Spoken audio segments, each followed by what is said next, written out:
Finisher Sabbir Rahman finishing করেছেন ছক্কা মেরে, হারিয়েছেন মেহেদী হাসান মিরাজের খুলনা দলকে।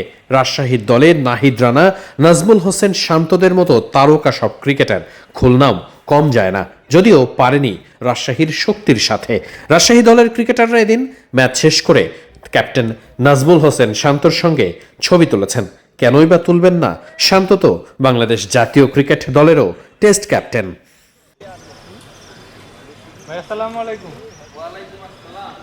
পুনরায় টেস্ট ক্যাপ্টেন্সি পাবার পরে নাজমুল হোসেন শান্তর অভিব্যক্তি কিংবা বিবৃতি, সেটা জানার আগ্রহ ছিল সবার। স্লিপে দাঁড়িয়ে আছেন শান্ত, ব্যাটিং করছেন মেহেদী হাসান মিরাজ। ফ্রন্ট ফুটে দুর্দান্ত একটা ড্রাইভ করলেন মিরাজ, সেখান থেকে এলো 2 রান। খুলনা আর রাজশাহীর জমজমাট ম্যাচ মিরপুর শেরেবাংলা জাতীয় ক্রিকেট স্টেডিয়ামে। শান্ত মিরাজের লড়াইটা দেখার অপেক্ষায় সকলে। মিরাজ ব্যাটিং করেছেন, কিন্তু খুব একটা যে রান পেয়েছেন তা নয়, বরং খুলনার ব্যাটিং বিপর্যয়ে রীতিমতো ম্যাচের পুরো দখলটাই ছিল রাজশাহীর হাতে। সেখানে ছিলেন নাহিদ রানাও। মিরপুরের উইকেটেও নাহিদ রানা চেষ্টা করে গেছেন তার বলের গতি কাজে লাগাতে। নাজমুল হোসেন শান্তর অধিনায়কত্ব এখানেও বেশ ভালোই প্রভাব রেখেছে ম্যাচে। খুলনাকে কোনোভাবেই যেন ম্যাচে ফিরতে দেয়নি রাজশাহী।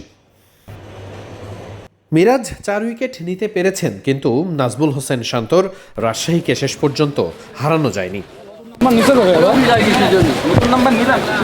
গণমাধ্যম কর্মীরা এভাবেই শান্তকে ঘিরে ধরেন একটা কথা শোনার জন্য, কিন্তু শান্ত এদিন মুখ খোলেননি। সাব্বির রহমান রুম্মান এদিন ড্রেসিং রুমের বাইরে এসে গণমাধ্যম কর্মীদের সঙ্গে বেশ কিছু সময় আলাপও করছিলেন। খুব স্বাভাবিকভাবেই রাজশাহী আর খুলনা দলের ম্যাচকে ঘিরে সবার আগ্রহ ছিল রাজশাহী দলে সাব্বির রহমান রুম্মান, নাহিদ রানা, নাজমুল হোসেন শান্তদের মতো তারকা ক্রিকেটার আছেন। যেখানে সাব্বির কি নতুন করে আবার জাতীয় দলে ফিরবেন কিনা সেটা নিয়ে আছে আলোচনা। ম্যাচের শেষটাও সাব্বির করেছেন নিজের স্টাইলিশ ভাবেই। শেষ বিকেলে শেষ পর্যন্ত খেলা শেষ হবে কিনা এমন সম্ভাবনা যখন উকি দিচ্ছিল, তখন সাব্বির রহমান শেষ বলে ছক্কা মেরে দলকে ম্যাচ জেতান। টিপিক্যাল সাব্বির রহমান স্টাইলিশ বলে কথা। ম্যাচ শেষে রাজশাহী এবং খুলনা দলের ক্রিকেটাররা প্রায় 1.5 ঘন্টার মতো ছিলেন ড্রেসিং রুমের মাঝেই। এরপর যখন তারা বের হয়ে আসছেন, তখন বাইরে অনেক ভক্ত দাঁড়িয়েছিলেন, তাদের সঙ্গে ছবি তোলার আবদারটাও মিটিয়েছেন।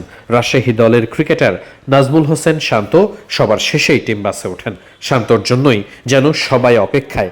শান্তদের এখন ন্যাশনাল ডিউটির অপেক্ষা, অর্থাৎ সিলেটে তারা যাবেন বাংলাদেশ আয়ারল্যান্ড সিরিজের প্রথম টেস্টের জন্য। এখন প্রস্তুতি সকলের। শান্ত মিরাজরা সেই প্রস্তুতিটা বেশ ভালোভাবেই নিয়েছেন এনসিএল এর এই ম্যাচ খেলে।